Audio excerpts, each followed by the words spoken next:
is some of my earlier art. These large pieces here. This is called When the Men Cry, and this is When the Women Dance. And so this is some of my earlier kind of social themes. These two pieces are from my last show, and they're kind of reflecting on environmental themes, which I focus on quite a bit. So this one, you see these forms here at the bottom? Those are based on the shapes of human eggs. Oh. And so they're in this sort of aqueous environment. And this symbol up here is one of the symbols I use to show how everything in the world is connected. Right? And so I'm reflecting on issues related to women and children and childbearing. We're unfortunately seeing the impact of toxics on our children. And so that's kind of what I'm thinking about. This one is based on data visualization, which is sort of a new area where they're taking big data and trying to find visual ways to communicate what's going on with these data collection. And so it's again about connectivity and the relationship between all these elements. Sometimes we don't realize, we live in boxes.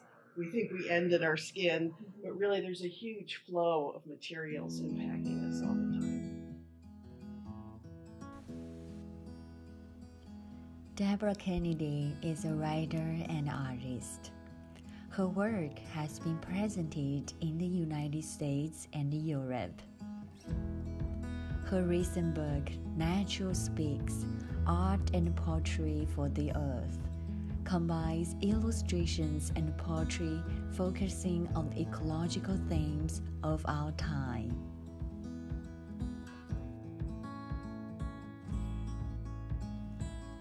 Her art exhibitions include numerous solo and group shows featuring objects and conceptually based installations focusing on ecological and social themes. She was the last artist to create a series of large-scale artworks on the Berlin Wall before it was torn down.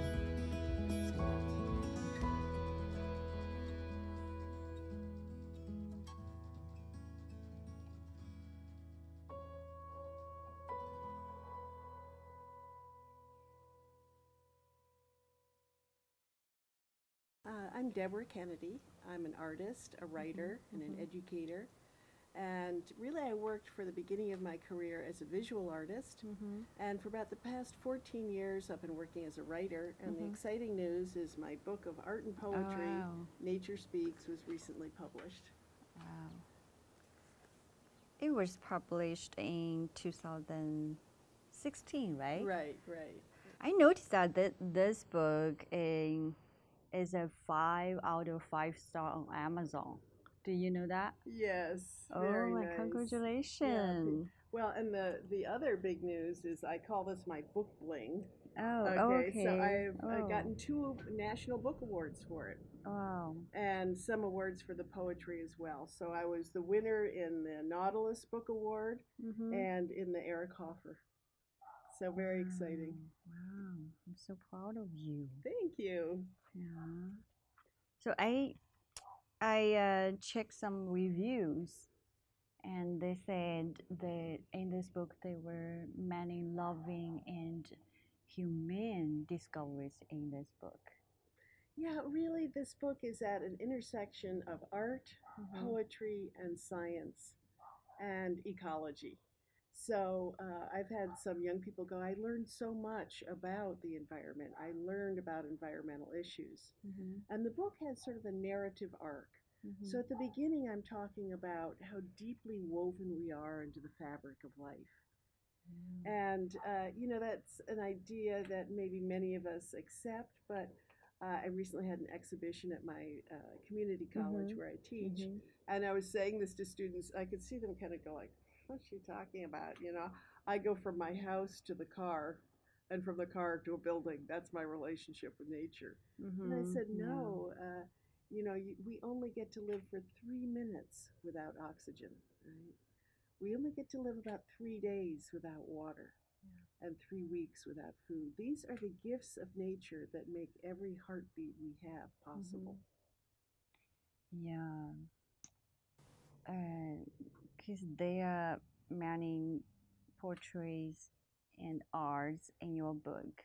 So how do you think portrait and art can change, like, can help us as we are facing the critical environmental challenge? Well, that's really the goal of the book, is to use art and poetry to open our hearts, right? So I think that we have environmental issues, we start thinking about laws, right? But those laws are not going to be well informed unless we as a people really understand that, how dependent we are on nature, how interdependent we are with nature. And at the beginning of the book, I have a symbol. It's called the holocoenotic theory of environmental complexity. And this is sort of the conceptual basis of the book. And it was developed by a botanist. And he really wanted to see how all the parts of the natural world are interconnected. And so that's one of my messages at the beginning is this idea of how deeply connected we are to the natural world. And I think if we understand that, Rachel Carson said, if man is at war with nature, since we are part of nature, we're at war with ourselves. Yeah. So if we start to understand that, right, then hopefully people will start to understand how critical these issues are. If we want to have a thriving world, if we want to have healthy children and be healthy ourselves, the natural world has to be healthy, and it isn't now. For me, to paraphrase Kafka, art is an axe to break open the frozen river in our hearts. Wow. So that's what it does for me. Right? It's actually making the art and writing the poetry. It helps me feel more deeply. And that's what I'm hoping will happen for my readers. And, you know, these graphic books are very popular right now. And so when I've gotten it to audiences of young people, they're very interested in it. Deborah, what motivated you to create this book? Like you said, this book you had prepared for 10 years, right? Right. Well, I had worked as a conceptually based artist for many years, and I was doing large scale installations, and these are actually parts of a large installation that I did at the Des Essais Museum. So there were 9 large heads, and it was called Earthwise.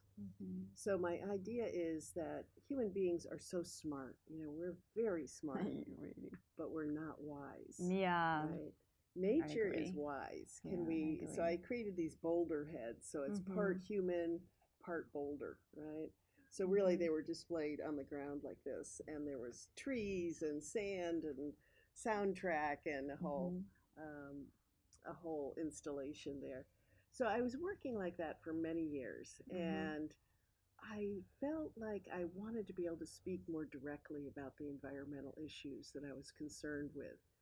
And so I wrote the book as sort of a platform to be able to do that. And I've been able to do that. I've gotten out and spoken to spiritual communities, poetry groups, bookstores. And so I've been able to use it as a way to kind of engage people in these issues. And that was really the goal of the book. I think we need to move these issues to the center of our lives. You know, all of us, we don't like to deal with problems we don't have to deal with, but we're really at a point where we're going to have to make a decision whether to really address these issues or suffer the consequences. So that's my hope is, you know, I'm trying to educate people about it in ways that engage them and hopefully are amusing. And at times, some of the poems are a little bit funny, and using art and poetry to try and get this message out there. I think you are a real artist who use images and words to capture our attention. That's the goal. Yeah. And I got special pleasure reading your keen observation of mockingbird. Can you show us the page? Yes, that is one that I have mockingbirds here in the backyard, and I've listened to them for years. Page. Yeah, here it is. So here's the mockingbird. Mockingbird. And that's my drawing of it. And so I would lie in bed and hear the mockingbirds. They have this extraordinary range of calls. Most birds have, a sequence of calls that they use. The mockingbird, as its name implies, mocks or imitates a lot of different birds. They can imitate cell phone. They can. Oh, it's so yes. funny. Yes. It's really smart. Right, right. And it's, sort of the way the males kind of assert their territory with these brazen series of songs, right? Yeah. And for me, I wrote this when I was about 55. That was about 10 years ago. And I have a lot of heart disease in my family. And so I was at the point at which my father and my sister both developed heart disease. I fortunately have not at this point. And the call of the mockingbird gave me heart, gave me like confidence, and kind of reassured me in a certain way. So I think that we think about music inspiring us, but the sounds of nature can too. So that's what it was really about. Do you remember the last poem in the book? Yes, this was written. I had the book pretty well finished, and I was just starting to take it out and try and find a publisher for it. And I walk every day. You walk every day? Yeah. So I was walking very near to my house, and I thought I was such a careful pedestrian, so I came up it was at night. When I came up, I was underneath lights. And I looked to the left, I looked to the right. There were some cars coming. I let them stop. And then I kind of caught the lady's eye in the first car, and I was kind of giving her a thank you. I stepped out, and a car that didn't see the cars that had already stopped for me, didn't see me, hit me at over 25, maybe 30 miles an hour. Oh, my God. So I broke the windshield, and I was thrown about 20 feet. It broke both my legs, 8 other bones. I had a concussion and a brain injury. So when I was healing up from this, I realized the power of regeneration. Because, here I am. I mean, this is amazing that I have no pain, and here I am after suffering this, right? And I realized that nature has tremendous powers of regeneration. And we've seen that in, Clinton and Obama both created these large marine preserves. And it was very good for the fishermen, because if you don't take nature back to zero and you stop harming it, it can rebound, it can regenerate in these extraordinary ways. So this is one of the things that I'm also hoping to call people to move toward. So the first Enlightenment occurred in the 1700s, and it was when the philosophers and the learned women of the time, this was sort of a new thing that women should have the idea that they can be educated, right? Yeah. One of the ideas of the Enlightenment is everyone can advance their lives through education. And as a teacher, of course, I like that. And so this poem is really about the femme savants of the period, right? So they said that we should dare to think. And this was in an era where thinking for yourself could make it so that you lost your head rather rapidly, right? So there's the king and the church, and they kind of wanted to control all the power. And they were saying, no, government should be something that serves all the people. So these ideas really underlay our movement toward a democracy in America. Well, today I think we need to re-embrace the ideas of the Enlightenment, a respect for logic and reason and science, the importance of education. So they said, dare to think. Today, with the Green Enlightenment, I think we need to dare to care. So we have to open our hearts to what's going on in the environment, not just in terms of the impacts of the hurricanes and the droughts and so on, which is opening our eyes, But so many parts of the natural world are declining. We've lost 1.5 billion birds in the past, since 1970. So the silent spring that Rachel Carson, the author of that book, The Silent Spring, it's happening, right? Since we've been sitting here, hardly any insects. So a recent study in Germany found that 75% of the flying insects are gone in Germany. 75. Yeah. And believe me, when all these little parts of nature that are all interconnected start to decline like this, we're going to miss them. So we need to put the life sciences at the heart of our endeavors and start living a very different world. So that's really one of the messages of the book. Yeah. And I think your book is an important document. It's an important document for our time, and it's a call to treasure the natural world before it disappears. Yes, that's very much what I'm trying to get people to understand. We're starting to have what's called disaster tourism, right? So I told someone the coral reefs are all declining, right? The Great Barrier Reef is just falling apart. And she said to me, I have to go see it before it's gone. And, I was sort of like, that's wrong in so many different ways. Nature isn't just here for our entertainment. It isn't just a backdrop for our lovely vacations. It is the source of our health and our life and our vitality. I agree. Yeah. So that's part of the message I'm also trying to communicate. Yeah. And you also focus on, you have a lot of work focusing on the women issue.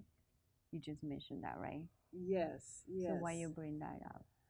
Well, when I was young, I was not that focused on my role as a woman. I did construction work to put myself through college. I did backpacking. When I could, I'd get to the tropics and snorkel and explore and so on. And so I didn't marry until late in life, and I didn't have my son until I was 38. When I did, it opened my heart and my eyes to a lot of issues that I hadn't really been aware of.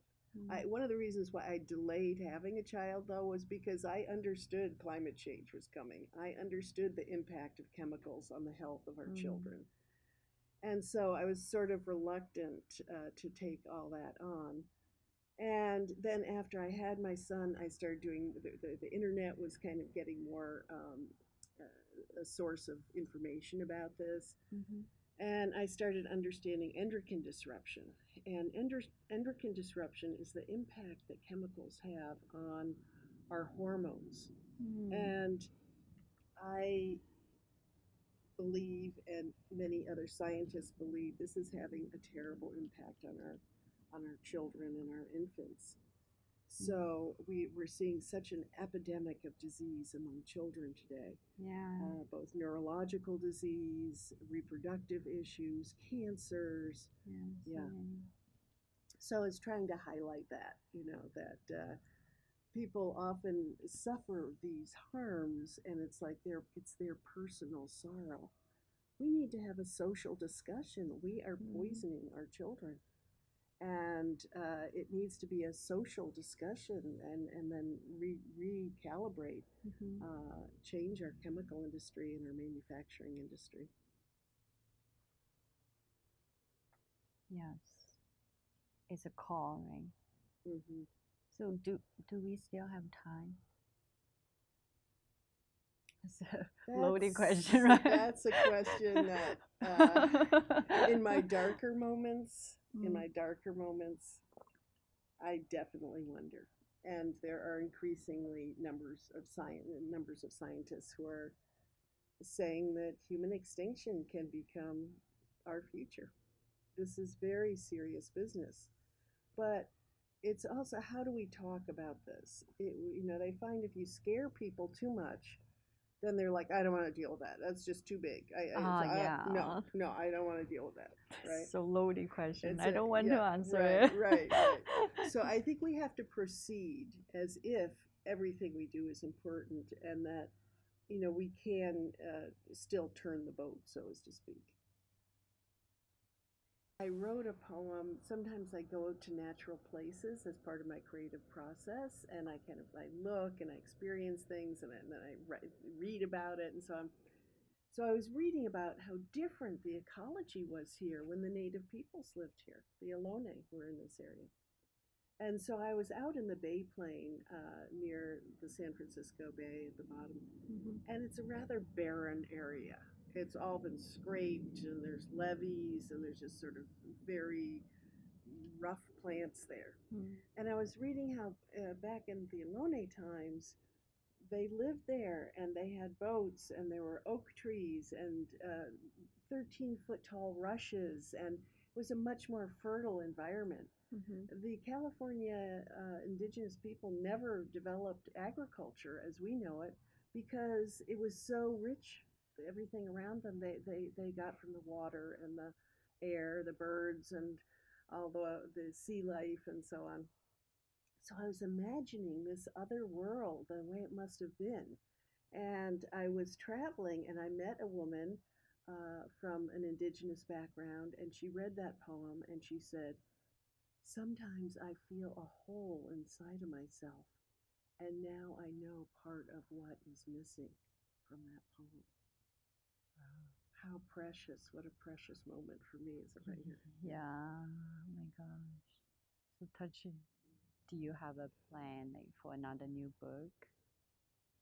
Do you want to read more? I am. The first year has been pretty much trying to promote this book, and it's a challenge, but I've gotten out and I've read to, as I say, poetry groups and some spiritual communities and so on. So this book is, I say, all earth-toned inks, right? So all these inks were originally made out of soil. And so that kind of all went together, art and poetry for the earth and working in these various brown inks. But after 10 years, it was like enough brown. So now I'm working in blue, and these illustrations all came after the poem. So I was relating to images in the poem, somehow illustrating something that was in the poem. There's another type of poetry called ekphrastic poetry. And that type of poetry you write when you're looking at an artwork. So I realized I can make artwork and then write about it. And this idea has led me, I've done one poetry workshop, and I'm working on scheduling another one where I'm doing ecophrastic poetry, which is my own name for poetry that we write not in response to artwork like ekphrastic poetry, but ecophrastic is written in relationship to the natural world and our relationship to it. So human ecology is the name for that, is that sort of reciprocal relationship. Okay, Deborah, so this book is fascinating. I'm wondering, do you try to find more help to promote book or something? I've worked very hard to get out there and speak to various groups and had some success with that. And so, as I said, I've talked to some spiritual groups, poetry groups, bookstores. But I'm looking for new groups to speak to, especially here in the Bay Area.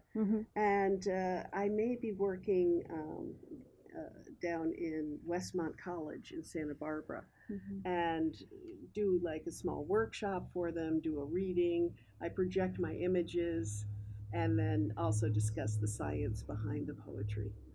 So I also do poetry workshops and teach people how to write what I call ecophrastic poetry, this poetry that is written in relationship to the natural world. So those are some of the things that I'm being able to schedule and work toward. Yeah. Okay. Thank you.